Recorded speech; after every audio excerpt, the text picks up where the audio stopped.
जय हिंद प्यारे साथियों। एक बार फिर से आप सभी लोगों का स्वागत है राम एकेडमी के यूट्यूब चैनल पर। आज है तारीख 24 सितंबर। 24 सितंबर की महत्वपूर्ण न्यूज, जितनी भी महत्वपूर्ण फैक्ट है करंट अफेयर से जुड़े हुए, वो सभी के सभी आपको इसी क्लास में मिल जाए।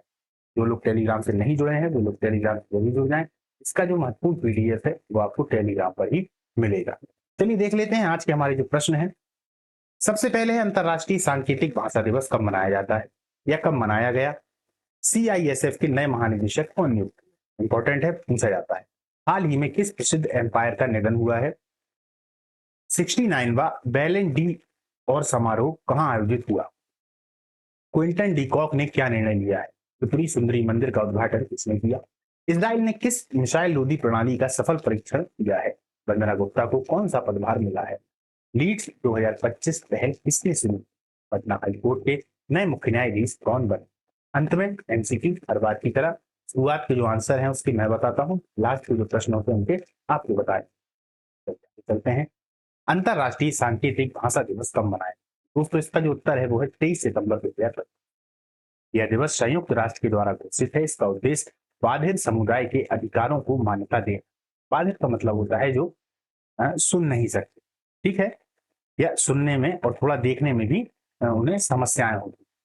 समाज में समावेशिता और समान अवसर को बढ़ावा देना इनका मुख्य लक्ष्य है। दुनिया भर में कार्यक्रम और जागरूकता अभियान आयोजित किए गए।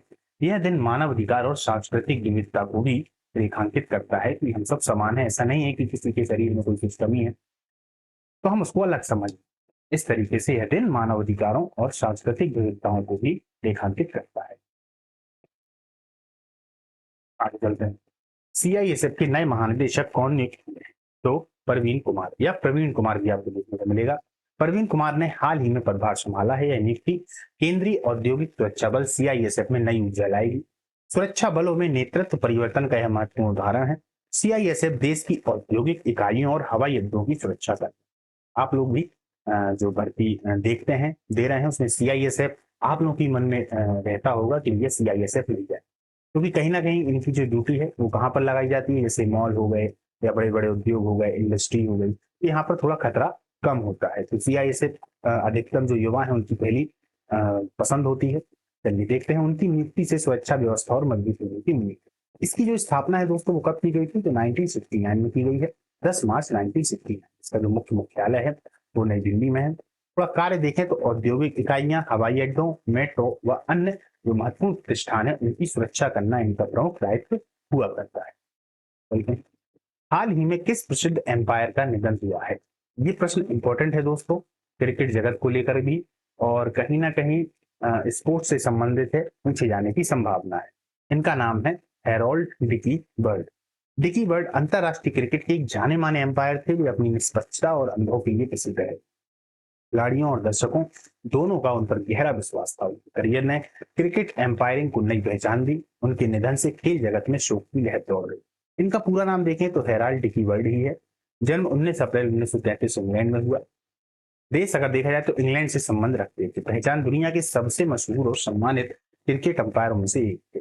एम्पायरिंग थोड़े इनके करियर की बात करें तो 73 से लेके मतलब 1973 से लेके 1996 तक अंतरराष्ट्रीय क्रिकेट में एम्पायरिंग, यहाँ से टेस्ट मैच और 69 या 69 वनडे मैचों में एम्पायर रहे हैं। आगे चलते हैं। 69वां बैलन डी और समारोह कहाँ आयोजित हुआ? तो ये कहां पर हुआ? पेरिस या फ्रांस, मतलब फ्रांस की ही राजधानी है पेरिस, वहां पर। यह फुटबॉल जगत का सबसे प्रतिष्ठित पुरस्कार समारोह है। इसमें दुनिया के सर्वश्रेष्ठ खिलाड़ियों को सम्मानित किया गया। पेरिस ऐतिहासिक रूप से इस समारोह की मेजबानी करता आ रहा है। बैलन डी और जीतना खिलाड़ियों के करियर की बड़ी उपलब्धि होती है। इस आयोजन को दुनिया भर में फुटबॉल प्रेमियों ने देखा। इस पर हम एक अलग से क्लास लेंगे दोस्तों, वहां पर आपको और भी जानकारी मिलेगा। फुटबॉल विश्व कप और इस बार और पिछली बार थोड़ा हम देख लेते हैं। इस बार कहां पर होगा, पिछली बार कहां हुआ था और कौन जीता है। क्योंकि जब भी मैं कोई भी आपको महत्वपूर्ण जानकारी देता हूं तो उससे जुड़ी आसपास की जितनी भी जानकारियां हैं वो जरूर देता हूं, ताकि जो फैक्ट हैं वो एक दूसरे से जुड़े रहें और आपको याद भी रहे।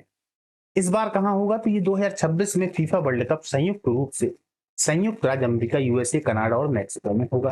ठीक है, ये पिछली बार कहां हुआ था? तो ये 2022 में हुआ था, कतर में। कहां हुआ था? कतर में। ठीक है, 2022 में जीता कौन था? तो ये अर्जेंटीना ने 2022 में ये विश्व कप जीता था। प्रश्न आप लोगों के लिए ये है कि अर्जेंटीना किससे जीता, यानी उनके विरोध में या दूसरे पक्ष में कौन सी टीम थी, वो आप लोग बताइएगा। आगे चलते हैं। क्विंटन डिकॉक ने क्या निर्णय लिया है? उन्होंने संन्यास वापस ले लिया। आप लोगों ने अक्सर सुना होगा जो खिलाड़ी हैं संन्यास ले लेते हैं। अभी भारतीय टीम के ही कुछ लोगों ने संन्यास लिया है, संन्यास ले लेते हैं, पर इन्होंने संन्यास तो लिया, फिर संन्यास को वापस भी ले लिया। देखिए, दक्षिण अफ्रीका के स्टार क्रिकेटर क्विंटन डिकॉक ने वापसी की घोषणा की है। पहले उन्होंने अंतरराष्ट्रीय क्रिकेट से संन्यास लिया था, लेकिन अब उन्होंने दोबारा मैदान का फैसला किया। उनकी वापसी टीम के लिए महत्वपूर्ण मानी जा रही है। क्रिकेट प्रशंसकों में इस खबर से खुशी हुई है।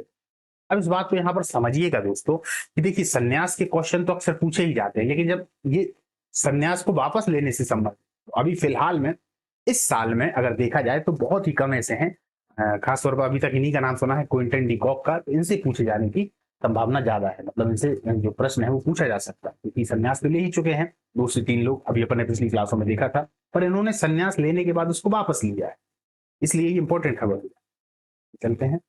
त्रिपुरी सुंदरी मंदिर का उद्घाटन किसने किया है? तो प्रधानमंत्री मोदी जी ने किया है। यह मंदिर 524 साल पुराना है। इसका उद्घाटन सांस्कृतिक विरासत को बढ़ावा देने के लिए किया गया।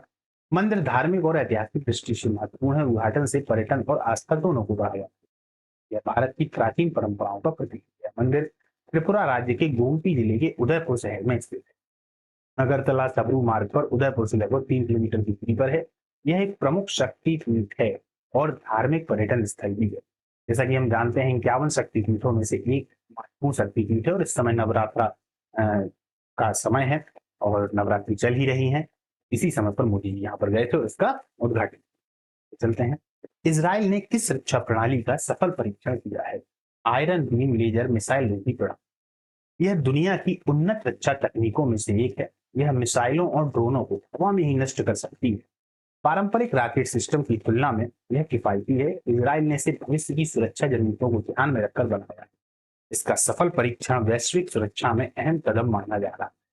इजराइल को यदि हम दोस्तों देखें तो कहीं ना कहीं इजराइल अपनी रक्षा प्रणाली को लेकर बहुत ही ज्यादा जागरूक है और नई नई चीजें बनाता रहता है। क्यों? एक तो उसकी जरूरत भी है, क्योंकि इजराइल जिस जगह पर है, अगर आप विश्व के नक्शे में देखें तो जिस जगह पर है चारों तरफ उसके दुश्मनी दुश्मन, लेकिन कोई भी इजराइल का कुछ भी नहीं बिगाड़ सकता। चलिए आगे देखते हैं। ये जो आयरन बीम लेजर है ये है क्या है? Iron beam. आयरन बीम एक लेजर आधारित मिसाइल रोधी प्रणाली है। इसमें छोटे छोटे रॉकेट्स, मोटर बम है, ड्रोन है, आर्टिलरी सेल्स है और कम ऊंचाई पर उड़ते विमान। तो लागत और लाभ देखें। हर इंटरसेप्शन की जो लागत है सिर्फ 250, लगभग $3 के आसपास। कोई मिसाइल नहीं लगती, सिर्फ ऊर्जा लगती है। अनलिमिटेड फायरिंग संभव है, कोई गोला बारूद खत्म नहीं होता। इजराइल की सुरक्षा प्रणाली में स्थान। आयरन बीम इजराइल की 5वीं रक्षा परत है। सोचिए 5वीं रक्षा परत, मतलब इससे पहले 4 रक्षा परत उनके पास में है। यह आयरन डोम, डेविड स्लिंग, एरो 2, एरो 3 को सपोर्ट करती है। इसे 2025 के अंत तक में तैनात किया जाएगा। अभी क्या हुआ है? तो अभी एक परीक्षण हुआ है जो कि सफल रहा। सीमाएं क्या है? बादल या धुंध में लेजर कमजोर पड़ सकता है। एक साथ कई मिसाइलें आए तो डुअल टाइम के कारण चुनौती है। लक्ष्य पर लेजर को लगातार कुछ सेकंड तक टिकाए रखना पड़ता है। फिर भी यदि देखा जाए तो ये 5वीं सुरक्षा प्रणाली है दोस्तों, मतलब पहले 4 को पार करना पड़ेगा। चलिए आगे चलते हैं। वंदना गुप्ता को कौन सा पदभार मिला है? तो CGCA, controller general of communication.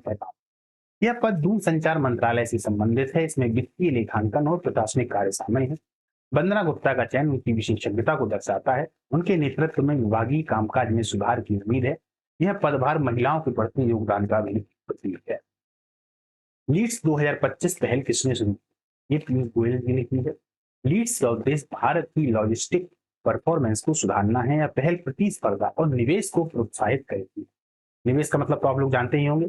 इसका लक्ष्य सप्लाई चेन को आधुनिक बनाना, भारत को वैश्विक व्यापार में मजबूत बनाने में यह सहायक है। इस पहल से रोजगार और आर्थिक विकास को बढ़ावा मिलता है। पटना हाईकोर्ट के नए मुख्य न्यायाधीश कौन है? दोस्तों ये वाला क्वेश्चन पिछले से पिछली वाली क्लास में अपन ने एक बार देख लिया था, एक बार इसको फिर से देख लेते हैं। PV बंजतरी, उन्होंने हाल ही में मुख्य न्यायाधीश के रूप में शपथ ली। उनकी नियुक्ति न्यायिक प्रणाली में एक नेतृत्व को दर्शाती है। पटना हाईकोर्ट बिहार के लिए सर्वोच्च न्यायिक संस्था है। नए मुख्य न्यायाधीश से न्यायिक कार्य क्षमताओं में सुधार की उम्मीद है। यह नियुक्ति न्यायिक सुधारों की दिशा में महत्वपूर्ण कदम मानी जा रही है। चलिए आज के जो हमारे महत्वपूर्ण MCQs हैं उन पर चर्चा कर लेते हैं। अंतरराष्ट्रीय सांकेतिक भाषा दिवस कब मनाया है? 30 सितंबर, 30 सितंबर, 23 सितंबर या 25 सितंबर? इसका जो आंसर है वो क्या हो जाएगा? 23 सितंबर। फिर आपके लिए प्रश्न है, सीआईएसएफ के नए महानिदेशक कौन नियुक्त हुए? राकेश अस्थाना, परवीन कुमार, संजय अरोड़ा या आलोक वर्मा? कौन हुए हैं? परवीन कुमार हुए। इनका नाम प्रवीण कुमार भी आपको देखने को मिलेगा। चलिए आगे चलते हैं। हाल ही में किस प्रसिद्ध एम्पायर का निधन हुआ है? अब यहाँ से जो प्रश्न है उसके उत्तर आपको बताने हैं और कमेंट सेक्शन में जरूर लिखिएगा। साइमन टाफल, बिली बॉडेन, हैरोल्ड डिकीबर्ड, अलीम डॉर। ठीक है, इसका आंसर क्या है आप लोग बताइएगा। 69वां बैलन डी और समारोह कहाँ आयोजित हुआ? 69वां बैलन डी और समारोह कहाँ आयोजित हुआ? लंदन, मैड्रिड, पेरिस या रोम?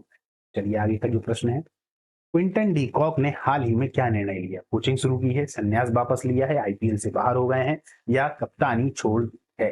ये 3 क्वेश्चन है जिसके आंसर आप लोगों को बताना। इस प्रकार से आज की जो हमारी ये क्लास है दोस्तों यहाँ पर समाप्त होती है। इसके बाद में अपन मिलते हैं अगली क्लास में, अगली तारीख के साथ में, अगली जानकारी फैक्ट के साथ में। तब तक के लिए नमस्कार, जय हिंद।